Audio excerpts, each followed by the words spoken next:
All right, let's take a little bit of time to talk about derivatives of inverse trig functions.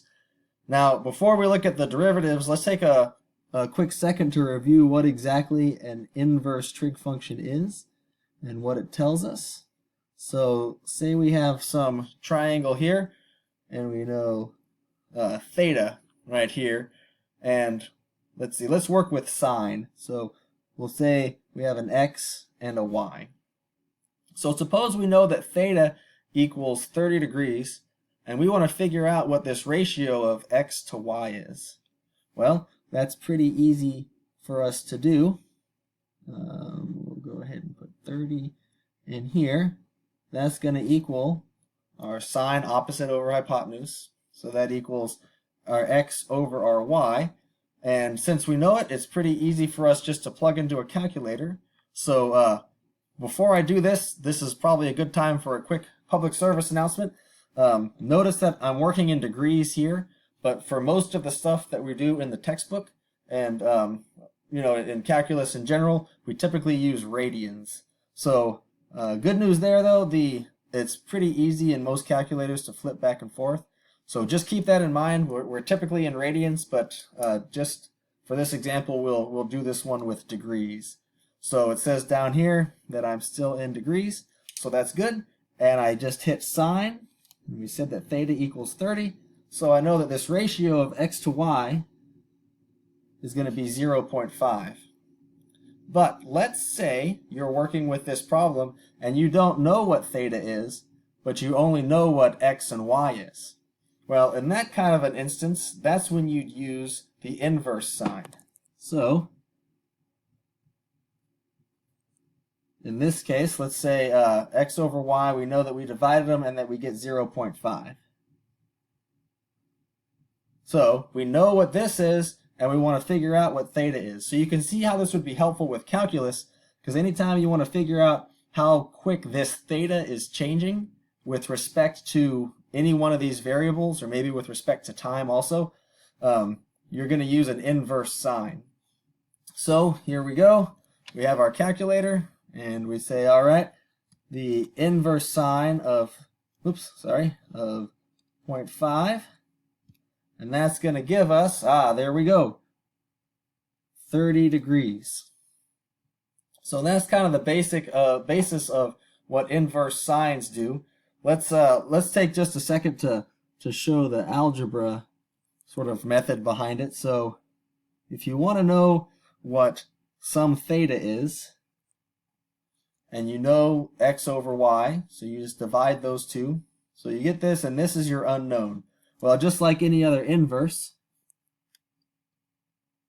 if you take the inverse of the sine function, you're going to be left with just theta. Whoops, let me kind of write that up like that. There we go. So we're going to take the inverse of both ones. So on this side, we're just left with theta equals the inverse sine of 0.5, which we've already calculated as 30 degrees. All right, so really, really helpful. Nice things to use in applications especially. So let's take a look. Let's just take a look at a quick derivative example, and then I want to get right into the applications of these because they the applications are very useful and really neat when you do them, but they take a little bit to get used to. So the quicker that we can, you can kind of be introduced to how you would use these, and the more comfortable you get with them early on, the better off it's going to be to avoid frustration. So, all right, let's take a look at a real quick.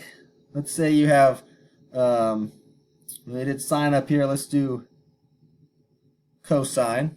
All right, so you have cosine -1 x squared plus 1, something like that. All right. So in this, and a lot of times what you're going to be doing in these is you're going to be using the chain rule. You use a chain rule over and over again in these kind of later chapters. So if you call from the chain rule, we're going to call this u. So our outer function is just the inverse cosine.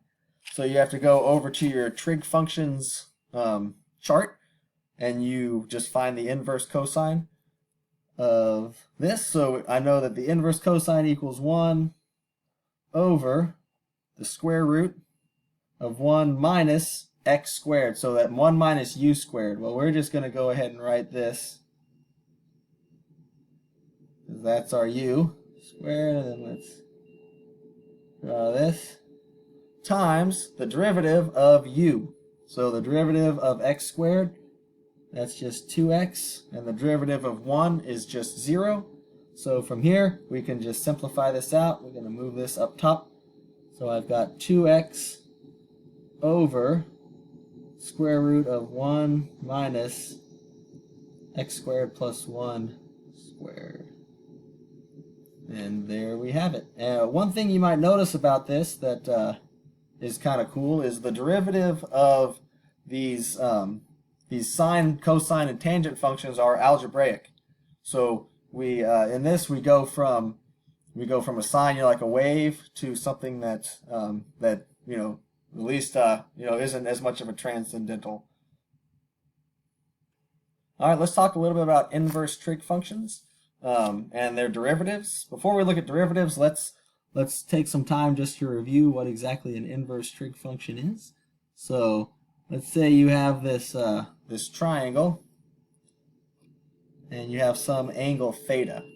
And let's say you know that angle theta. Let's say theta is maybe, we'll do 30 degrees. All right. And then we have two sides of this triangle. Let's say we have x and y.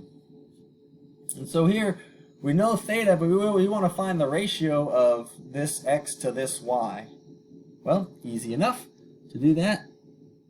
We just think back to SOHCAHTOA, and we know that sine is going to equal the opposite over the hypotenuse.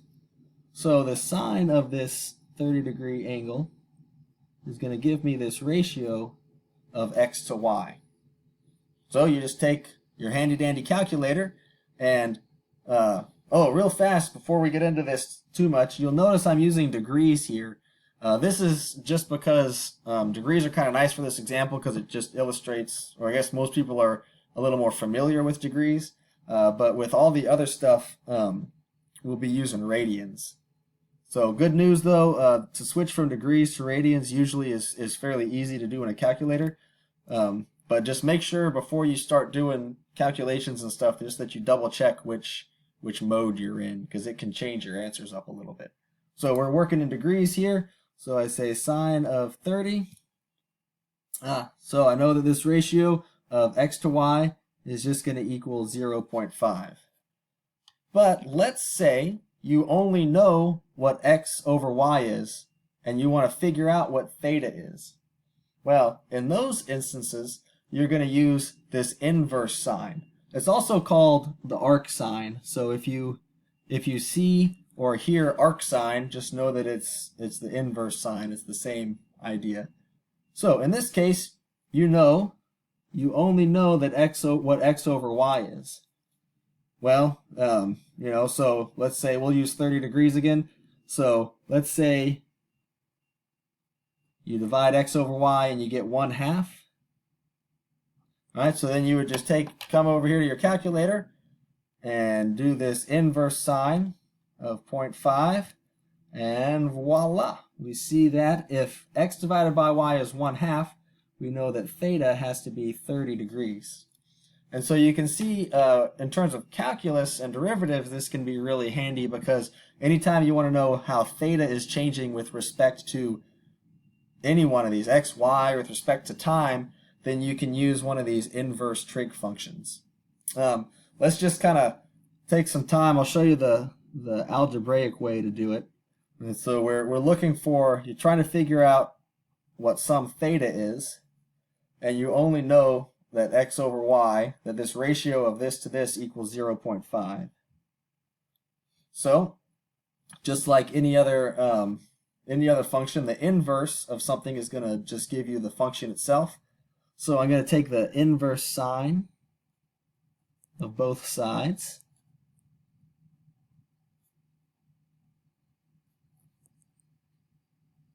All right, so that just leaves me with theta equals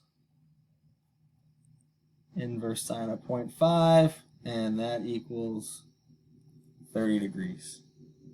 All right, So that's kind of just a real quick review of these inverse trig functions, and just kind of show you how useful they are. So let's take a look at some derivatives real fast. Let's say we want to take the derivative of, how about we did sine, let's do cosine. And then we'll just put some kind of a x squared plus 1 in there. All right, so let me scroll down a little bit. All right, now when you do these more often than not, at least where we're at right now, we're going to use the chain rule quite a bit. So you should, by the end of these, get pretty comfortable with using that. In this, we're going to call this u. So for the chain rule, I have the derivative of the outside, which if you go to your little chart in the book, I know that the inverse cosine derivative is going to be 1 over the square root of 1 minus x squared, or in this case u squared. U is x squared plus 1. And then I'm going to multiply it by the derivative of the inside function, or the derivative of u. Well, the derivative of u, square x squared, that just gives me 2x. Derivative of 1 is just 0. So ultimately, I see that this derivative is, let me close off that square root there. 1 minus x squared plus 1 squared, and the square root of it. So one thing that's kind of neat that I like about the derivatives of these inverse trig functions is that the derivatives are algebraic. So I don't know, I always think that that's kind of nice that it can go from one to the other when looking at derivatives. So okay, really fast, let's take a look at an example. I'm going to flip this over at how these are typically used. So let's say, I'll go up here. Let's say that you have you're sitting on the ground and you look up in the sky and you see an airplane. It's getting close to the top there. All right. So you see an airplane, and let's say that airplane is 5 miles up. All right, and you have some distance x away, and the angle from this airplane, let me draw it. Well, I'll put an arrow up there. There's the airplane. The distance from you to this airplane is x. Okay, so first off, let's figure out some equation to determine how fast x is going to change with respect to x. So as x is changing, and as x gets, in this case, maybe smaller and smaller, the airplane's flying towards you. Let's see how theta is going to change with respect to x. So the first thing that we do is write out our equation. I just got tangent of theta equals 5 over x, right? Because I know SOHCAHTOA, TOA, tangent is opposite over adjacent. Now I want to figure out what this is, so I'm going to take the inverse tangent of both sides. So I know that theta is going to equal inverse tangent of 5 over x. So now we want to take the derivative, because we want to figure out, with respect to x, how much is theta going to change. So here, we're going to use the chain rule again. So the first part of this, you look at your little tables, and for tangent, I've got 1 over 1 plus, in this case, u is going to be 5 over x, 1 plus u squared. Oops, and then let's just do 5 over x.